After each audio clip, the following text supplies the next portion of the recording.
Hey, I'm William. Today we're going to show you how to test and replace the motor on your Samsung dryer. You might need to check or replace this part if your dryer isn't heating or running. Now before we dive in, don't forget to like this video and subscribe to our channel to get your regular fix of repair guides that can help you save money and time. With over 2 million products in stock and the know-how to help you do it yourself, we are AppliancePartsPros.com. First, we're going to grab a few tools. Today we'll need a multimeter, a Phillips screwdriver, a flathead screwdriver, a dead blow hammer or mallet, an adjustable wrench, and a 14mm socket. Also, please remember that safety comes first. Don't forget to unplug your dryer or turn that breaker off before working on it. Ready? Let's get started.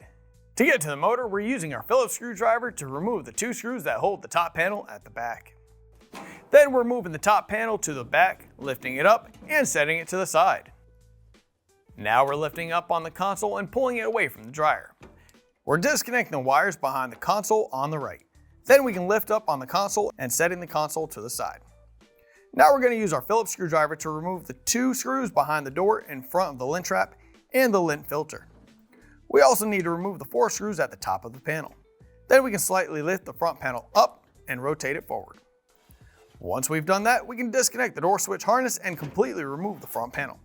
You can just set the front panel to the side for now. Now we're unlatching the wire retainers from the wire harness. Then we can use our Phillips screwdriver to remove the 5 Phillips screws from the top plate and set it to the side as well. We also need to disconnect the wire from the drum lamp. We're also removing the screws from the lint duct, pulling the duct down and setting it to the side.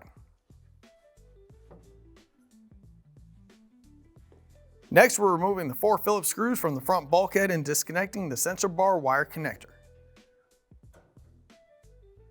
Now we can lift the front bulkhead up and pull it forward. At this point, we can reach back and remove the belt from the idler pulley. Once that's done, we can remove the drum and belt and set them to the side.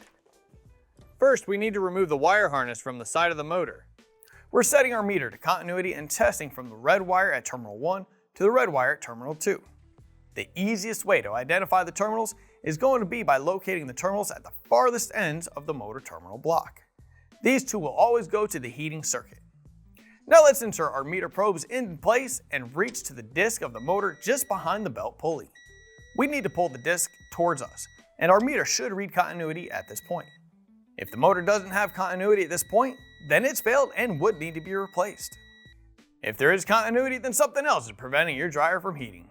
To replace the motor, we're grabbing a 14mm socket and our dead blow mallet and removing the blower wheel nut. We are using our adjustable wrench on the belt pulley to hold the motor shaft in place while removing the nut. This is a left-hand thread, so we'll be turning the socket clockwise.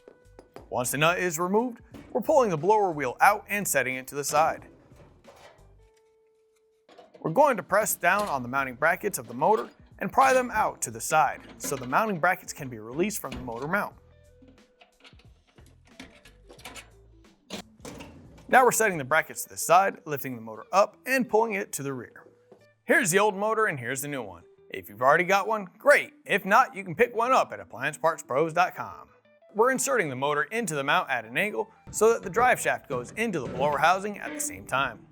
Then connect the wires to the motor. We also need to grab the mounting clips and secure the motor to the mount. Now we need to put the dryer back together. We're grabbing our 14mm socket and installing the blower wheel onto the motor. Once that's done, we're going to install the drum and belt and secure the belt to the motor and idler pulley.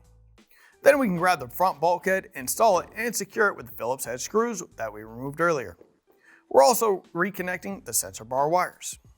Next, we're installing the lint filter housing. We're also going to go ahead and install that lint filter. We need to connect the drum lamp wires and then install the top plate before we secure the wire harness with the retainers. At this point, we can grab the front panel and guide it onto the bottom hinges, connect the door switch wires, and rotate it into place. Then it can be secured with the screws we removed behind the door and at the top. Now we're grabbing the console and setting it down in place.